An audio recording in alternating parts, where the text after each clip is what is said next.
Thank you, Tabi. My presentation will be more historical, so you may not be interested, or you may totally be in reverse, be more interested.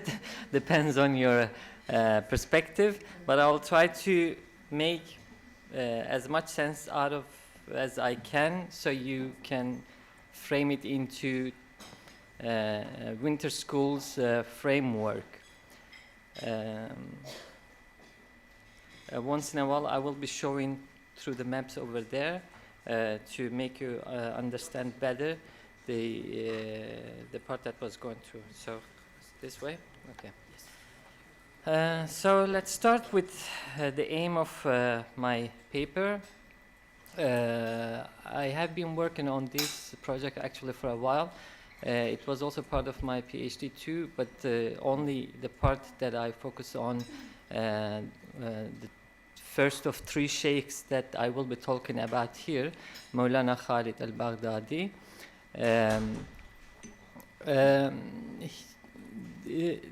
Khalidiyya came to the Middle East after 1810 in the beginning of 19th century. So before going ahead of the historical background, I just want to give you the purpose of this paper. What I am going to be trying to do here actually through biographies of three sheikhs, I will be trying to show how they were also transformed both by state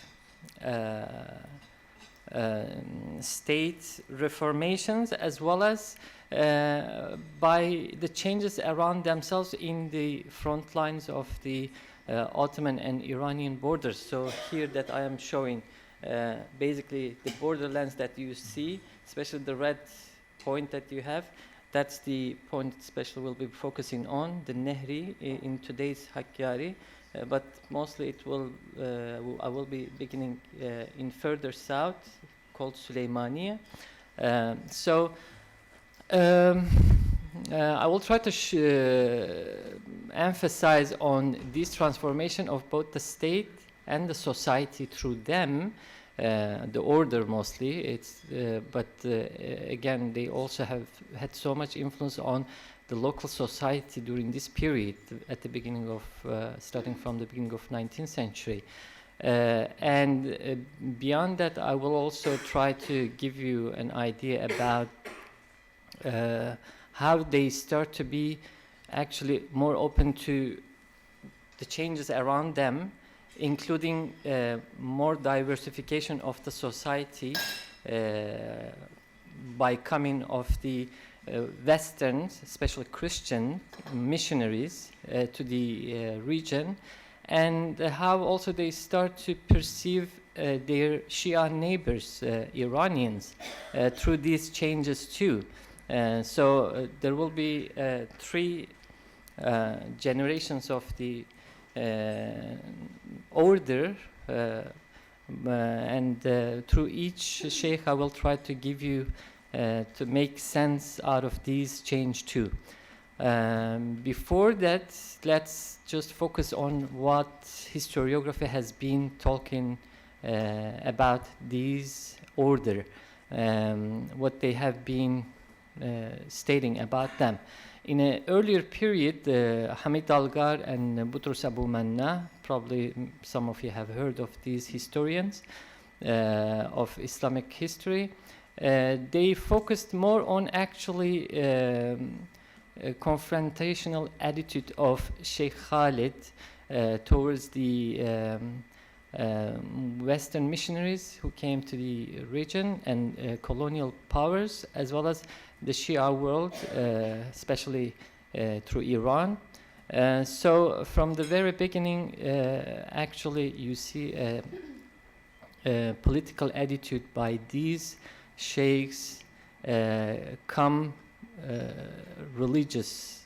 So politics and religion basically are kind of mixed in terms of the attitude they have taken towards the changes around themselves.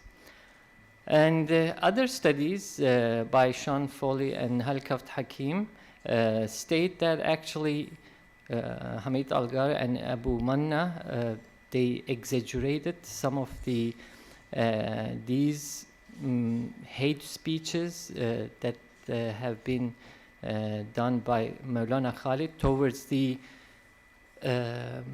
missionaries and Christian as well as the Shi'a communities. Basically, I take the second stand in this paper by focusing more on the documents they have produced and their writings, the ego documents, the sources that I have used and have been using for this study especially. When we look at the previous historiography, they actually pick and choose what they want in order to just legitimize their point, which is a more controversial one, stating that Khalidiyya actually is the cause of the Islamic extreme Islamist movements in the Middle East too, by creating a kind of like an anti-Western and anti-Shia attitude. Now, in order to accomplish my purpose in this paper, I try to use kind of a theoretical background, which is rare in history studies, but to feed some of hunger of the political scientist, I had to come up with some theoretical background. I have been using these microhistory theories and biographical studies theories that emphasize on actually individuals, even if they are really unimportant, like Carlo Ginzburg's The Cheese and Worm is a well-known microhistory that he wrote in 1970s and focused on a 16th century peasant in northern Italy, and gave a kind of like a really broad perspective of the change during that period. So, I mean, I suggest to focus more on their biographies to figure out actually what they were really thinking about these changes around them, and as well as, you know, how they perceived and how they transformed themselves through these changes too. And also it gives, I mean, microhistory's background perspective gives a more global perspective of an individual who lived in the furthest or the fringes of two empires, Ottomans and Iranians, on the front lines, and shows how actually they later on became more important than almost any other network we had in the 19th century Ottoman and Asian world. So that's been my methodology. As I said, there will be three people that I will be focusing on. They're just short biographies, not descriptive way, but more of their stance and their attitudes towards their towards the changes around them. So the first one is Maulana Khalid al-Shahri Zuri, who was born in Iraqi Kurdistan, south of Suleymaniye today. And the second one is Sayyid Taha al-Hakkari, who actually is considered the founder of Khalidiyya order in Turkey today, and in Turkey, including current president of Turkey, is ideologically kind of considers him as you know, the initiator of his ideas, and Sayyid Taha is one of the most important of the followers of Maulana Khalid, but he had many others and he spread all around Islamic world. But Sayyid Taha al-Hakkari, he stayed in Kurdistan, Ottoman Kurdistan, during that period and spread the network just in a regional framework. And his son, finally, Sheikh Ubaydullah al-Nahri, where I pointed there on the map, Nehri, it's a small village in the furthest south of southwest of Turkey. He takes a different attitude towards these changes around himself. So I will try to compare these three through their biographies and finally come up with some conclusive points. And before getting into the details of these three people, to make more sense, definitely we need some historical background of a larger frame to see what happened around them, so they also decided to change their attitude towards this new world. Maulana Khalid was, as I said, was a local person, but then he decided to go to Delhi, and he was a Qadri. He went to Mecca, visited there at first, and then someone advised him to go and seek what he was looking for actually in India, not in Mecca or Medina. So he decided to travel to Delhi. There is a really lively account of his travel.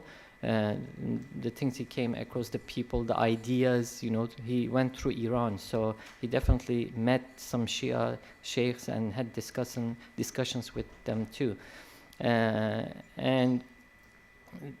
So that's the beginning of the story.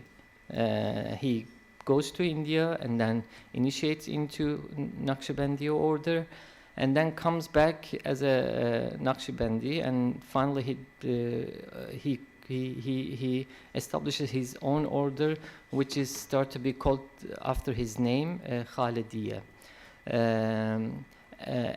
Around the period that the year that he actually passed away, it was a really important date for the Ottomans too.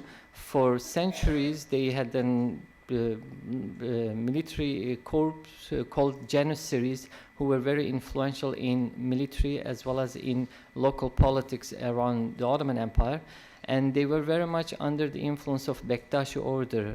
Toby shortly mentioned yesterday about the order, which was kind of like an Shia order, not a Sunni one, but was very influential on the Ottoman military during that period. So the Ottomans, Mahmud II, Sultan Mahmud II, decided to basically get rid of this order in order to just go on with his own reforms. He had a reformist idea, mentality, and he wanted to implement these orders, and anyone who come across him, he just basically took them out of the scene, including ulama, Sunni ulama as well. It wasn't only the Janissaries. And this change influenced a lot, created a lasting influence on the relations between the politics and religion in Ottoman Empire. During that period, the Sultan became more and more suspicious of Sunni orders as well, including Khalidiyya, which was newly expanding in other parts of the Ottoman Empire from Iraq and Anatolia. 1830s, it's the period that when American missionaries come into the East, especially the Ottoman East, the eastern borderlands. That's when, for the first time, the Khalidi order and the American missionaries, who were mostly Protestants, came face to face, and they didn't know what to make out of that confrontation. And at the beginning, as I will be expanding in, say, Taha's biography, the beginning was actually more confrontational, but later period, you will see that they become, Khalidi order becomes more receptive of the missionaries as the missionaries become more local and local. 1839, it's a period, as I said, the transformation of the Ottoman Empire happened to take place earlier, much earlier, actually before Sultan Mahmud. It was late 18th century when Sultan Selim III decided to first make changes in military technology as well as education, but then he didn't accomplish. So his son was more decisive in terms of implementing these changes. And 1839, it's not the beginning of the changes in Ottoman Empire, but it's kind of like a declaration of these transformation and these changes. So finally, they put in paper in 1839 called Tanzimat, Reorder, reforms. And they finally declared openly to everyone that there are changes and we are accepting these changes, including after a certain period, after 15 years later, they would also accept the equivalence of all citizens. That meant Muslims and Christians were actually equals.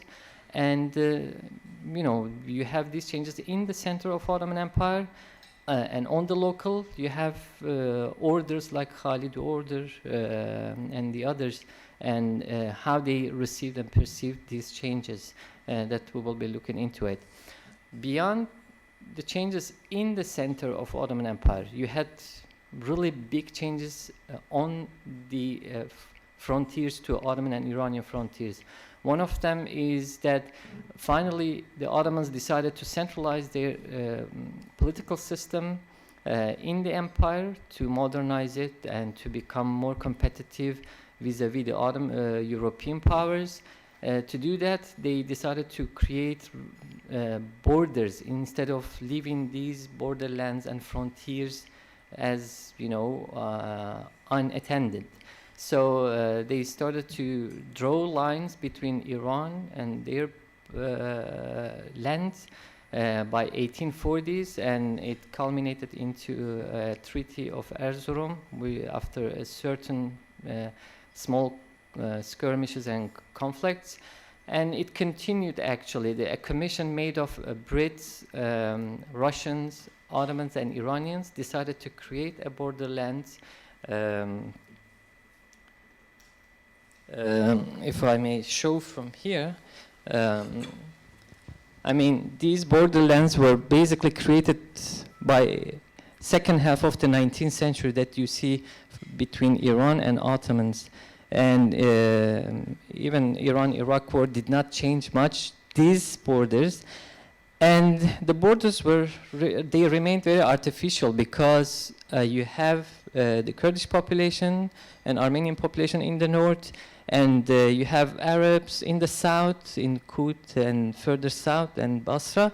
And many of these families and tribes actually were divided, as well as the Sufi orders too, because many of these people actually, they considered themselves as members of these Sufi orders too. They had various identities. Kurdish, Sunni, Shi'a, and as well as Khalidi. So the borderlands actually were kind of created during that period.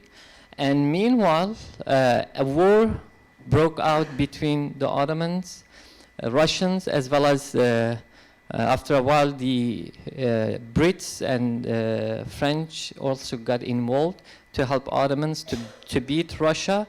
Because this is the period when Russians actually were coming further southwards to the to north part of Iran as part of their imperialist expansion. And this is the period also that the Khalid order kicks in too, because ideologically Ottomans needed someone to help them to rally the local population against the Russians. So the war as well between international powers reshaped this small local network that initiated from Süleymaniye and then later on expanded in Ottoman Kurdistan and Iranian Kurdistan, and then finally the rest of the Islamic world that I will show in one of the maps. And in 1860s, beyond political changes, you have also technological changes too. Telegraph was initiated.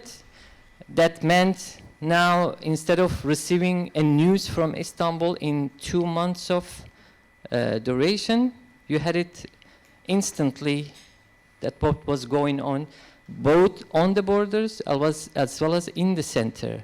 So the speed of the information also transformed in a really fast way of both the people and order. And steamships also were provided, especially in the south of, beginning in the south of Iraq, and later on in Euphrates and in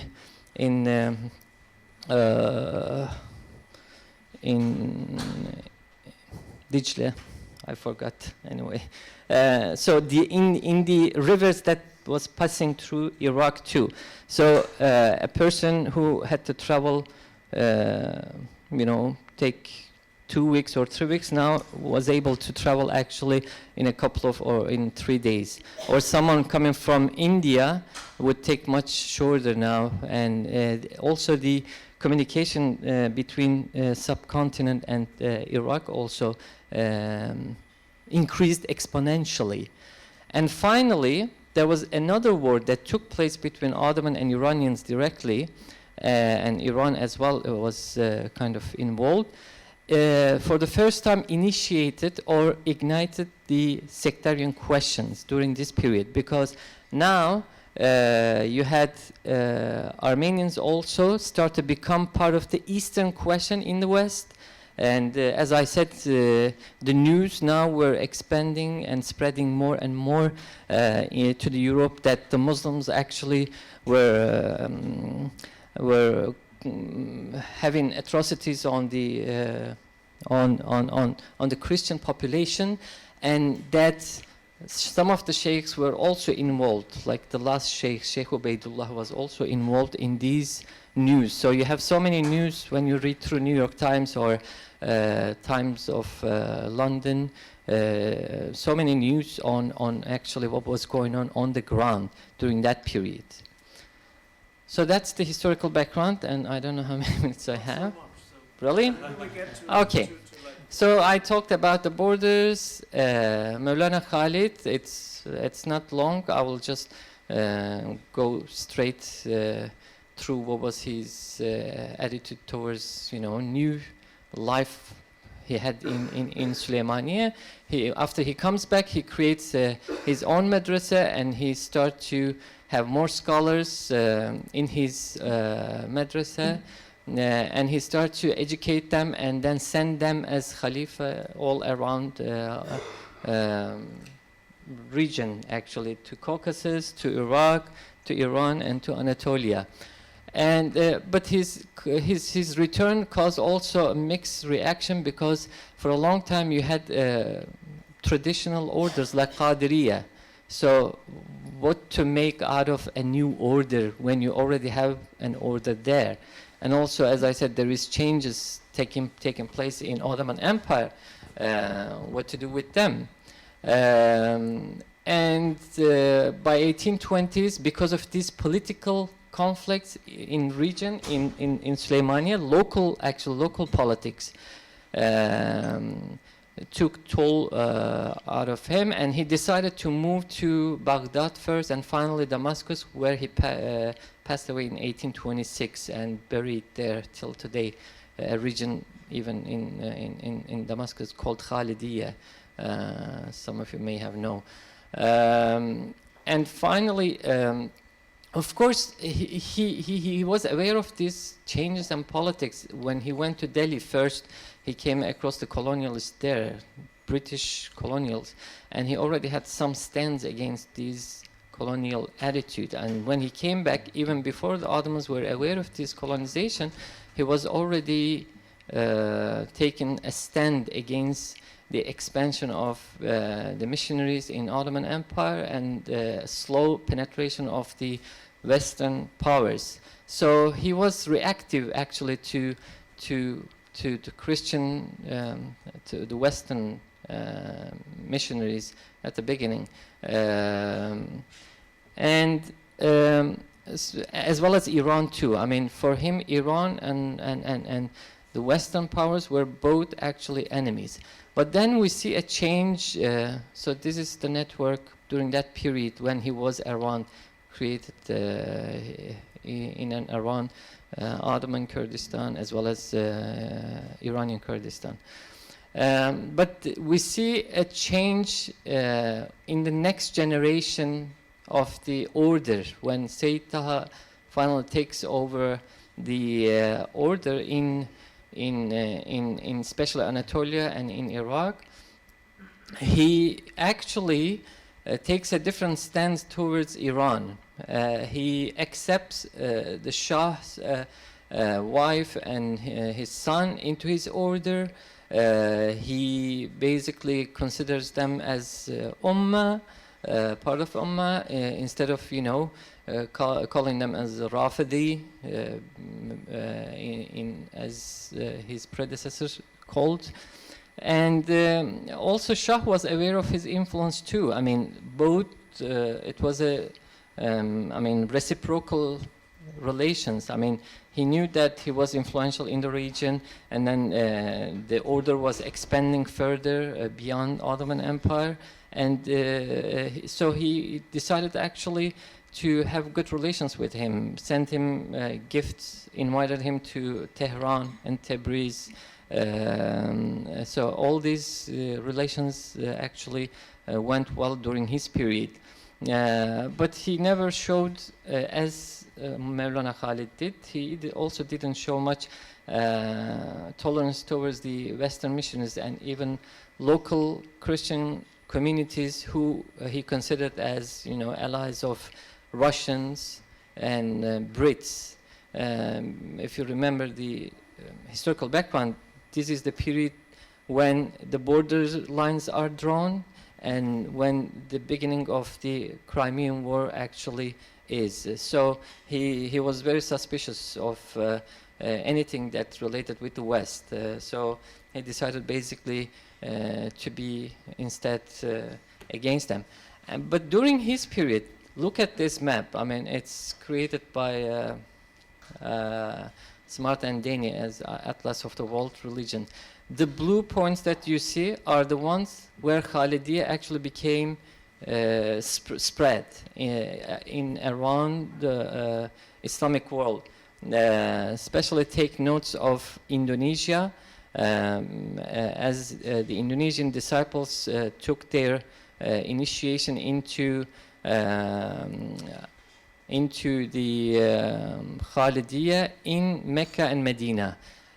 Here probably they made a mistake. There should be also blue lines over here too in Iraq, because Khalidiyya initiated from that and expanded over Caucasus and partially in Central Asia, as well as in Egypt and Middle East. So I mean, while you have some local sheikhs who are dealing with local, national, and international politics, you also see that the Brotherhood is just expanding beyond the Ottoman front lines as well as Iranian one.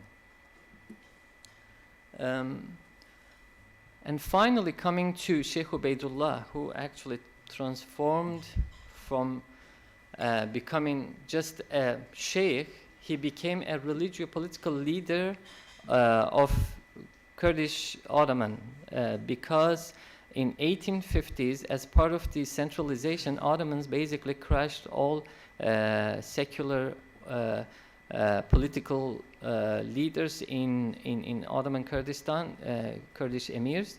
and were taken away to other parts of the empire, relocated. Some of them were employed in other works.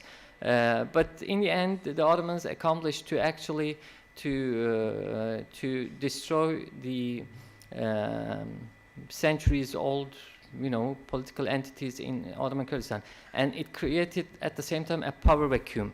The only way to fill it up was actually to come up with a regional leader who were Khalidi sheikhs. So luckily they had new leaders in the region, and they became more influential on the people, not only as arbitrators in between people, but also arbitrators between, two powers too, Iranian and Ottomans once in a while. And they also, as I said, Ottoman Empire needed an ideological partner in the region. The best way was actually to employ these, religious leaders to rally around and bring more and more manpower for the war. And finally, of course, bringing people together was one way, was good for the Ottomans to fight against the Russians, but on the other way, they unintentionally helped to create actually military personnel of their own, the sheikh's own military personnel. So he decided to actually employ these new military personnel to rebel against the Iranians because of, his interests were taken away. Thank you. So during 1880, October of 1880, you see, I don't know if it's right. You see that around 30,000 people marching from here all the way to Urumia. It's 70 kilometers away, very mountainous, rugged, and taken over Urumia for several days. And meanwhile, Iranians sent 20 to 30,000 military personnel to there to basically crush the local rebellions. And it ignited an Shia-Sunni conflict one more time, actually, in the region. So while you have Christian missionaries in the region creating a kind of a dissatisfaction of the changes in the empire, you also have now a Shia-Sunni division in the region too, all through new changes in political powers, as well as through this order too. So the Khalidi order was each and every stage of the changes were actually intentionally or unintentionally, willingly or unwillingly, they got involved the changes here. And each and every time you have a new leader with new attitude towards these changes. So when you look at Sheikh Ubaidullah, his father was more lenient towards the Shia Iran, whereas he was totally against Iranian Shia, the Shia politics of Iran. Instead, he decided to have closer relations with Western missionaries and Christian population for multiple reasons, including having support from European powers against Iran and partially against local Ottoman leaders, walis. And he also realized that actually this second generation of the missionaries, instead of focusing on the word, to spread the word, they focus more on education, healthcare, and all these benevolence they contributed to the region. So in conclusion, they created a transnational network expanding from Anatolia all the way to South Asia, as I showed you on the map. and not only transformed the Islamic world in terms of a new ideology, but also they transformed the region too, Ottoman and Middle East, almost forever till today. Our politics in Turkey is very much shaped by this initiation that started in 1810 in the region. And meanwhile, the missionaries actually transformed themselves too. As I said, the second generations, instead of remaining outsiders, they became more locals. They also, instead of becoming, the agents of the church in Boston, in the US or in Europe, instead they focused more on serving the people in local, and they learned the languages. And they spoke like a Kurdish in Kurdish language, or Turkish like a Turkish person. And in the end, sectarianism, actually, comparing with the beginning of the century, at the end of the century, it became one of major tools of the politics in the region, both for Ottoman-Iranians as well as for Russians and European powers. Thank you very much.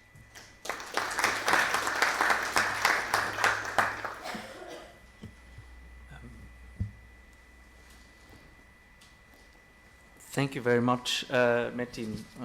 Simon, shall I start? Please. Do you want to? Yeah, I mean, I found this very interesting paper, and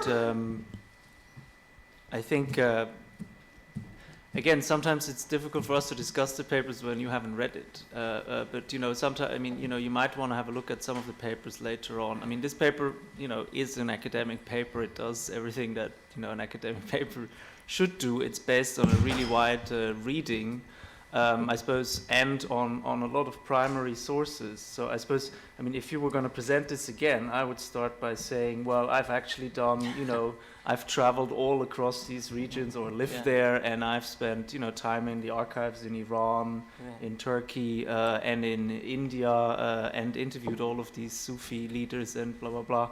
And my work is therefore informed by that very deep knowledge of primary sources. So I suppose my first question would be, how do you differentiate yourself from the existing literature, which is fairly extensive, as you also mention in the paper, and you also do very, thorough reading of that secondary literature. And I mean, you also looked at American and British archives, so really quite a comprehensive look at what's available on this order and on the internal documents, as far as I understand, of the order, which leads me to the second question, which is that, I mean, we've discussed this before, but the Naqshbandi order is obviously very, very famous in Islamic history as the most anti-Shi'a of the Sufi orders. And so my question would be, how does this kind of, sub-branch of the Naqshbandi order, this new order, relate to that tradition? And did you have a look at some of the internal publications or discourses or teachings that were propagated or are propagated in this Naqshbandi-Khalidi order, particular on the sectarian question? Have you had a look at that or interviewed people? Because you mentioned some of the political alliances, but what about the actual beliefs or the rituals within the order and initiation and so on and so forth? And then perhaps lastly, I mean, there's so much going on in this paper, which so it's actually quite amazing, but it's also quite difficult in a sense, probably in a short paper. I mean, you have this kind of broader dimension of him going to India, so you have all these kind of really big connections there, and then you have the missionaries that somehow come, and you have this the rivalries between the Qajars and the Ottomans and so on and so forth. And I'm wondering how best to write that. I don't have a particularly I also don't know, but there's just quite a lot going on, so it might be worth disentangling some of that. And then perhaps lastly, it seems, I mean, we're obviously, the Winter School is focusing on sectarianism and communalism, But I mean, it seems that in this particular case, the Kurdish identity here is also very, very important, right? Also probably for the international, for the ways in which these sheikhs see the region and the world and the Ottoman Empire and so on and so forth. So I wonder, you know, to what extent is actually the ethnic identity and an emerging nationalism or localism more important perhaps than the religious identity? I don't know, but in general, I mean, I think it's a fascinating topic, and I think you should write a book about it.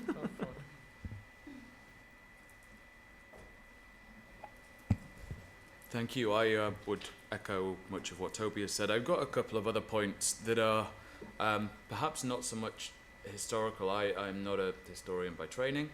I enjoyed the article. I learnt a lot about it.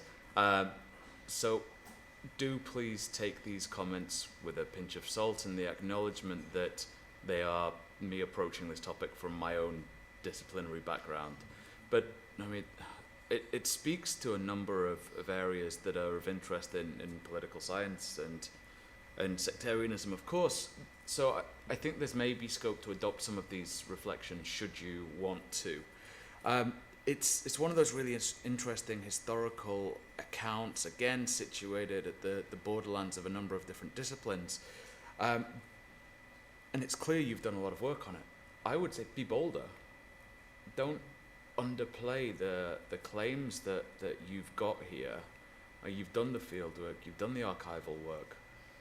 As Toby was saying in the presentation, I think there's a fine line between being arrogant about your work and being confident about it. And it's sort of, I found in this, it was hard to really get out the amount of stuff that you've done, which is a shame because you've done so much and you've got so much of note and of interest in here. So I think it's worth just being a bit more explicit about that and being a bit bolder in your claims. I'm certainly not saying be arrogant, but you've got the material to back it up. So I would say be a bit more confident, perhaps, in what it is that you're doing. I was interested in this idea of agency and the role of agency in terms of understanding this global change, and the micro-history account was really interesting to me. But I wonder if you can say a little bit about the extent to which individual accounts can explain these processes of global change. I mean, maybe more conceptually, because I think it's really interesting. It's not something I know a great deal about, but I wonder what are the lessons that we can take out of this case in terms of understanding broader regional global trends, because that's what microhistory is about, right? It's looking at these micro interactions and the implications of those. So I think it'd be interesting for you to try and extrapolate a little bit in order to reflect on the role of these micro level interactions. Now it may be that involves pushing out into another different paper. So maybe Toby's book idea is the way to go. But I think given the methodological approach that you've chosen, I think it'd be interesting to hear a bit about that. I'm also interested in networks and the way in which networks operate. And this is one of those examples of a maybe political science approach that might not necessarily translate into history. But I wonder what type of networks we're dealing with here, how information is shared, how ideas are mobilized and cut across these networks, what scope for agency there is within the context of the networks themselves, how malleable they are, the structures that form the networks. I mean, all of this feeds into the question about the impact of agency and micro-level agency on global change, right? Networks are the thing that can help facilitate this change and help facilitate things evolving. But I wonder if you can just say a little bit more about the networks themselves. And it strikes me that as well there's a political struggle at play here that creates new opportunity structures for actors to emerge, to increase power, to reshape things. part of that involves negotiating and navigating existing orders, existing borders and divisions, and divisions not just between states and political projects, but between different groups. So again, I wonder, to what extent does that take place? To what extent are individuals and groups navigating these existing divisions and borders and using them either as a means to reproduce the existing order or as a means of trying to facilitate something new and different and innovative? I think that's me done, other than perhaps asking you to just think very clearly about the thrust of the article. I mean, I would say the elevator pitch again, just if you were to boil it down to one or two sentences, just to really have that take-home message, because there's so many different themes at play, and it's really fascinating. I learned a great deal. I'm not a historian, I'm not all that knowledgeable about this particular time period, so I got a lot out of reading it. But it also pushed questions in a lot of different directions. So I think when you're working on this to turn it into the article that it will become, and to make the contributions that it will make, it's just a case of maybe thinking, refining, making it very clear as to the main thing that you want to do with it, rather than sort of pushing in different directions and making a number of claims that don't fully contribute and aren't fully formed because of time and space, but thinking about the thing that is the most important contribution. So I think that's me done. But again, I really enjoyed it. I think it's just about there in terms of getting it out and getting it published. I'd be curious to know where you plan to publish it, where you plan to send it to, just because I think that will tell us a bit about the type of things that you're wanting to achieve from it. But yeah, really enjoyed it, learnt a lot, so thank you so much. Welcome. Any questions? That's all? Yeah. Do you want to respond to sure. our comments? Starting with responding to the questions that Toby raised with what is new, what is old between the historiography has been done and what I have been trying to do it here. When I look at the historiography, they either focus, as I said, on the conflict, but instead of considering the network as actually a collaboration of the people in the region. I mean, they look at it through the leaders first, and besides, they just pick certain points that they made it. And secondly, Sean Foley has done very extensive work, a PhD dissertation he wrote. He rather focuses on social networks, aspect of the order, and he looks into it through centuries, from late 18 till early 2000s. So I think both lose the focus of figuring out how it was initiated first and foremost, because if you don't look at the local factors, you will not be able to understand beyond it too. I mean, what made Maulana Khalid to decide to go for global? A guy from a tribe called Jav in south of Suleymaniye, he first decides to go to Mecca. I don't know how long it takes, and later on to Delhi, which is a much further journey. So, focusing on their motives, I wanted to figure out what they really wanted to do at the beginning and what they achieved in the end. I mean, if really Maulana Khalid had a plan in his mind when he went to Delhi to create a global network of a brotherhood, or he just wanted to go and, you know, figure out the curiosity he had in his mind.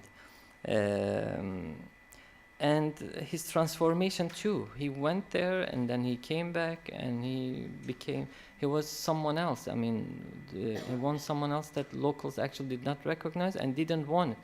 He was not wanted in his own hometown. He was just casted out. That's for him. And for the others, I mean, for Sayyid Taha and for Sheikh Ubaidullah, some way they were ahead of their times actually in taking position in political means towards the Shia first, Sayyid Taha, and then his son towards the Christian minorities. Here, for example, I had an example for Sheikh Ubaidullah's attitude towards the missionaries. He basically, when he was asked how he perceived these people, he says it was good and all good from them, and he even emphasized that they were as pure as ideal Muslims and time. In his own writing, they were as ideal as Muslim and were truly servant of the God, although they had not the Muslim name.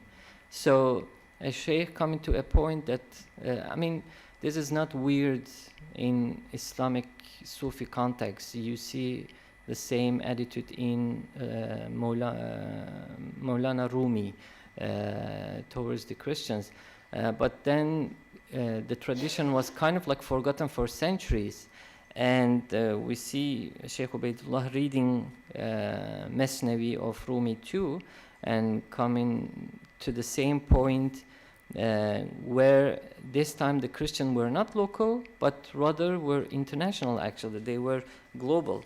And meanwhile, these people, kind of your questions, actually suddenly were transformed from a local sheikh to a global one. Not only in Islamic world, but as well as in Christian Western world too. They were well known through both their political attitudes in the media in New York or in London, but also was well perceived by the Christian missionaries in Boston and in New York, and as well as I said, in the UK too. So, they kind of went global by their attitudes, by their transformations. And that's the stage that has not been touched on at all, actually. They always were considered as, they are part of change in the 19th century. The 19th century saw a huge transformation in Islamic world. You have leaders in all around, Sanusi in Libya, you have Osman Danfadio in Nigeria, Ahmadu Bello in Senegal, and this guy in Ottoman Kurdistan. And as well as later period, you have people like Jamaluddin al-Afghani and Muhammad Abduh. So it's a period of reformation for the Ottoman world in terms of actually intellectual means. But this guy basically came ahead of all these people somehow, and he realized that there is changes taking place in subcontinent, and soon will arrive here too through Western colonization. And he wanted to basically kind of make aware of people around himself and the politics maybe. So this is still a question in my mind that I am pursuing to see, because I need more documents. These are unfortunately not enough. Historians are always hungry for more documents to see the point that they are looking for. And to connect the dots too, it's not easy. You bring all these documents, but then how do you put them together? So it takes a while. And the Kurdish identity question, definitely, that's also part of the transformation. I didn't emphasize on it too.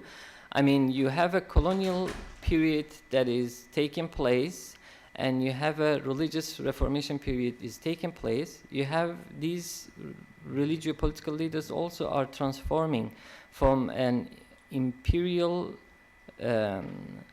identity to a global identity, but at the same time to a local identity. I mean, they are all overlapping actually. So there isn't one single identity I can really highlight. You see all together. They have connections with Brits, with missionaries, I mean, both state and non-state actors, but at the same time, you have also local ambitions too taking place. I mean, there has been so much discussion that if he's the igniter of the Kurdish political Kurdish nationalism, but it's a part of another discussion. He's not, but anyway, there has been so much discussion on if Sheikh Ubaydullah was the one who started this nationalism question among the Kurds or not. So that's part of another question, as I said, discussion. I wanted to focus more on his actually religious identity and try to show how he, positioned himself vis-a-vis the Christians and the Shia as part of, the school of sectarianism, I would say. And I thought if I should be more explicit, then you would say that probably, oh, you are so much in detail, it's not easy to see what you are doing. If you give a global picture, then, oh, you are too wide, so I have no idea what you are trying to do. So I try to bring both together to, to feed all hungries for all everything. But, it's a shorter paper, as Toby said, probably would be a good project for a book. I have an idea for a book actually for this subject, so probably it will be a much wider in terms of first giving the framework of these changes as well as more details from the sources that I have. So I hope to be more bolder in future. And in terms of agency, I think I have responded partially how the agency works here, locally and globally. And so I don't want to really get more into details to take your time. And global transformation, as I said, not only as a person who went to India, but also a person who came across new Western missionaries. I mean, it kind of like not suddenly, it took 2 generations for Sheikh Ubaydullah to become more tolerant towards the Western Christian missionaries. Networks, definitely they had networks, but with your questions of if they had any connections with previous Naqshbandis, I mean, this is a new initiation, but it's still Naqshbandi. We had Naqshbandis in Ottoman Empire starting from the 16th century. Naqshbandi, by the way, started in Central Asia in 13th century. Bahaddin Naqshbandi initiated the order. It was a Sunni and Sufi order, and then it was mostly Central Asian, and later on it came into the Ottoman realm too. But Khalidi, it became another stage for this order. I mean, basically, instead of remaining as a local, non-political, as well as pious order, it transformed into a more political and became like a tool. Not a tool, I would say, but an order that would respond to new changes in Islamic world, to both colonialism and modernization and centralization. And you have, you know, all these new leaders emerging, like Sheikh Shamil in Caucasus and fighting against the Russians, or Sheikh Ubaidullah fighting against the Iranians, or and later on you have other leaders coming out in North Africa too. So I mean, the order was definitely in a transformative period. During this period, becoming more, as I said, remain more pious. They remain pious. They always, you know, did their zikr, and they always came together every week for like a halaqa and all these things. But at the same time, the same sheikh was communicating with, you know, Western diplomats as well as the missionaries in terms of, you know, protecting their own you know, interest in the region. So it's a how to say, it's in weird times for Sufi orders actually to be able to adapt to this new order that was taking place in Islamic world. So I think that should do it.